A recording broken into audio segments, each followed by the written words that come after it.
Automobile Club Association. Priorité à la mobilité. Émilie de Rigny, bonjour. Bonjour. On est en compagnie de Max, justement, Exactement. pour parler de vision, de conduite, de sécurité routière. Déjà, quel rapport entre vision et conduite, d'ailleurs?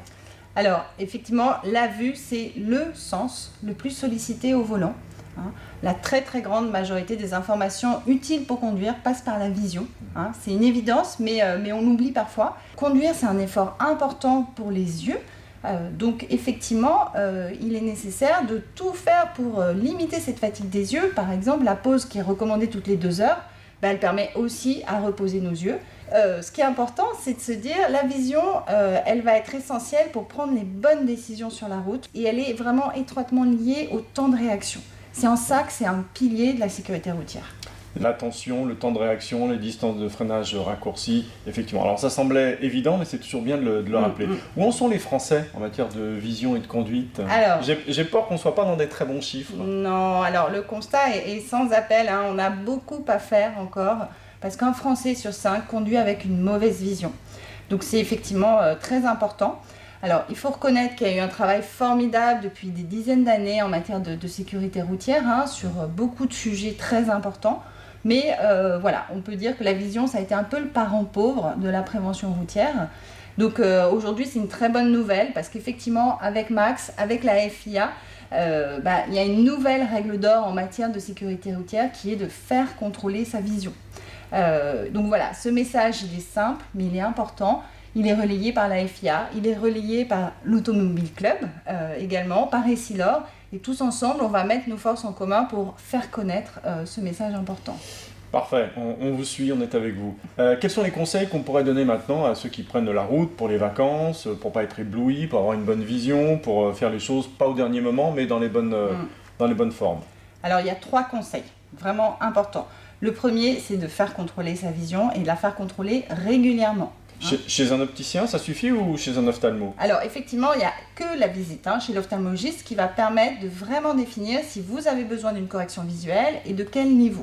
Ça, c'est la première chose. La deuxième chose qui est essentielle, c'est de porter ses lunettes pour conduire. C'est une bonne idée. Ça. C'est une bonne idée. Mais ça ne paraît pas évident pour tout le monde. Exactement, ça ne paraît pas évident pour tout le monde. J'ai oublié de les mettre. Finalement, j'ai toujours conduit sans lunettes. Je m'en passe très bien. Mais non, effectivement, c'est important. Même un défaut de vision très léger va vous faire perdre en fait l'appréciation des détails, et c'est du temps de réaction en moins, de l'anticipation en moins. Donc vraiment, c'est nécessaire de porter ses lunettes quand on en a au volant. Et puis, troisième conseil, se protéger des éblouissements. Qu'on ait d'ailleurs besoin d'une correction visuelle ou pas, là on est tous égaux. Voilà. Alors que ce soit en vision nocturne, parce qu'on a quand même tous la problématique des phares, qui n'a pas été ébloui la nuit, mais aussi effectivement, et ça c'est le grand sujet du départ en vacances, le soleil. Voilà, il y a effectivement des solutions pour... Lesquelles? Parce que il y a toute pas une légende, mais en tout cas des histoires sur les lunettes de soleil. Il y en a qui seraient non conformes, pas adaptées, dangereuses. La réglementation est assez précise en la matière. Les teintes, elles sont classées de 0 à 4. 0, c'est la teinte la plus faible. 4, c'est la teinte la plus sombre. Donc ce qui est sûr, c'est que le code de la route interdit de conduire avec une classe 4. Ah bon? Oui. On va réserver les classes 4, par exemple, pour faire de la haute montagne, vous voyez, mais ça assombrit trop pour conduire en toute sécurité. Donc en termes de lunettes standard, une lunette de soleil catégorie 3, c'est très bien.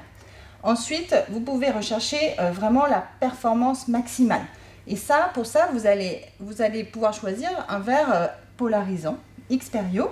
Donc, qu'est-ce que c'est? C'est un verre solaire avec une teinte, comme un verre standard, mais on va y ajouter un film très particulier qui a des molécules qui vont permettre d'absorber la lumière qui se réfléchit sur la route.